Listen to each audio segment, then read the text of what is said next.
há mais mistérios entre o céu e a terra do que sonha a nossa vã filosofia.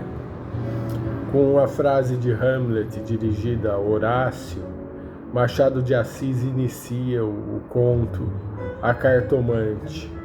Era mais ou menos isso que a Rita dizia para o Camilo quando ele se ria dela por ela ter consultado uma cartomante. Machado parece ser absolutamente cético com relação à adivinhação, a oráculos, né? Ele via as coisas com tanta claridade que dispensava óculos e lanternas. Mas também Diógenes via as coisas com claridade e carregava uma lanterna ao meio-dia. Jogo de baralho, talvez ele tenha razão, seja a adivinhação das cartas, né? Seja como o jogo de baralho que verte e reverte a sorte e o azar.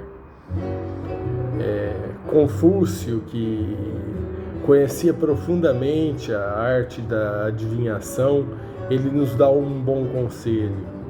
Um dia, ele vendo um discípulo dele manipular com muito afinco as varetas, ele disse ao discípulo: não é o Xing quem tem que vergar você, é você quem tem que vergar o Xing. A angústia existencial, ela faz parte da vida. A gente vive à mercê do indiferente destino. E mesmo o Camilo, a personagem Camilo, no momento de angústia, ele sente tentado a saber da sua sorte. Trata-se de um triângulo amoroso, Vilela, a Rita e o Camilo. O Vilela e o Camilo eram amigos de infância, sabe? O Vilela seguiu a magistratura e o Camilo entrou para o funcionalismo. Aí depois acabou não fazendo nada e a mãe acabou arrumando para ele um emprego público. Quando o Vilela deixou a magistratura, ele retornou ao Rio de Janeiro para montar uma banca de advogado. O Camilo é que foi recebê-lo a bordo e arrumou uma casa para ele pro lado de Botafogo. O Vilela apresentou a mulher, a Rita, né, formosa e tonta. E ela disse: nossa, o meu marido fala muito de você. E é isso.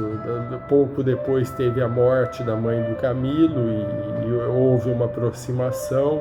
O Vilela é que cuidou do inventário e a Rita serviu para ele como uma enfermeira moral. Eles acabaram se aproximando. Como daí surgiu o amor, é difícil dizer.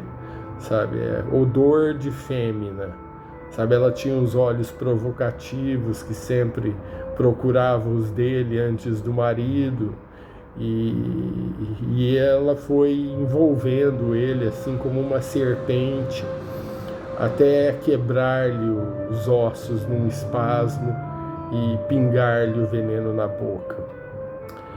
Ele tentou fugir, mas já não tinha mais como. E vai lá um dia, o Camilo recebe uma carta, sabe, dizendo que o procedimento dele era pérfido e ameaçando, e que era sabida de todas a história. Aí ele fica um pouco assustado e se afasta da casa do Vilela, né? Aí foi então que a Rita procurou a cartomante para saber se ele a tinha esquecido. Aí ela ficou contente que na realidade ele gostava mesmo dela, e ele mais contente de saber que ela até corria uma cartomante para saber se ele gostava dela, ficou lisonjeado.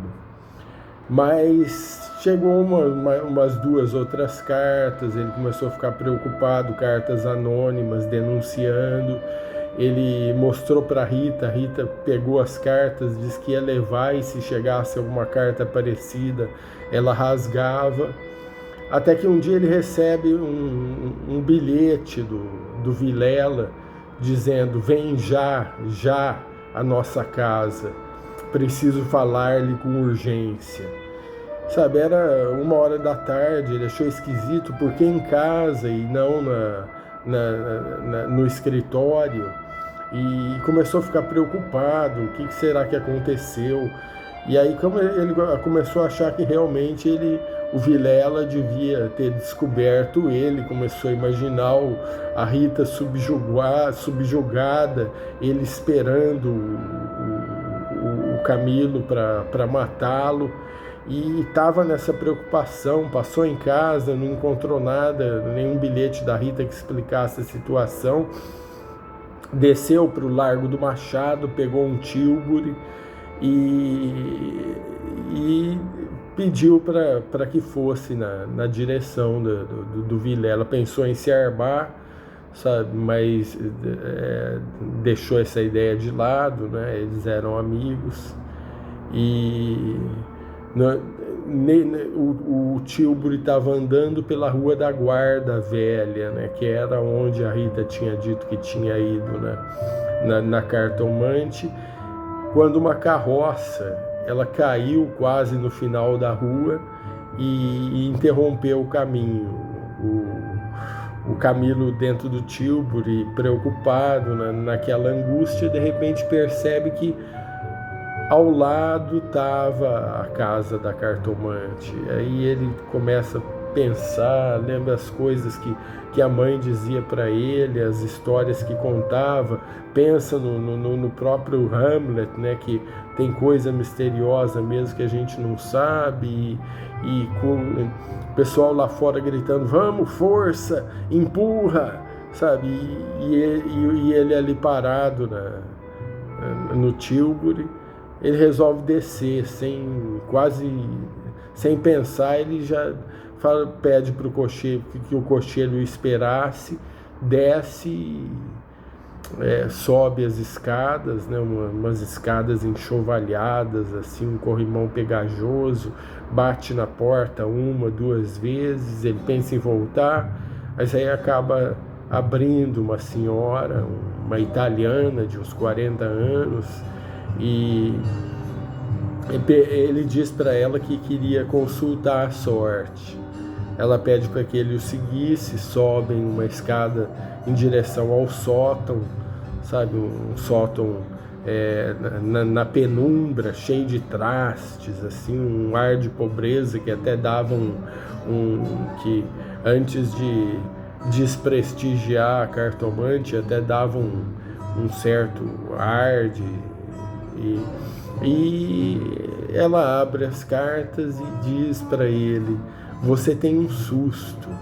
Ele fica maravilhado, né?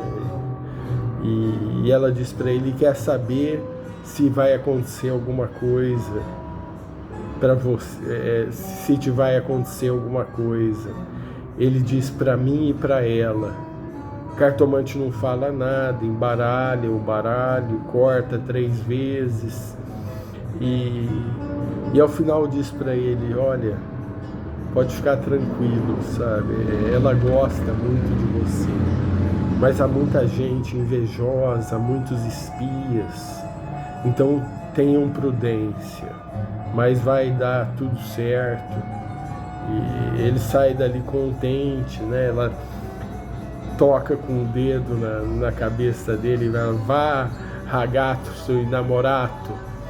Aí ele ainda não sabe como pagar tudo.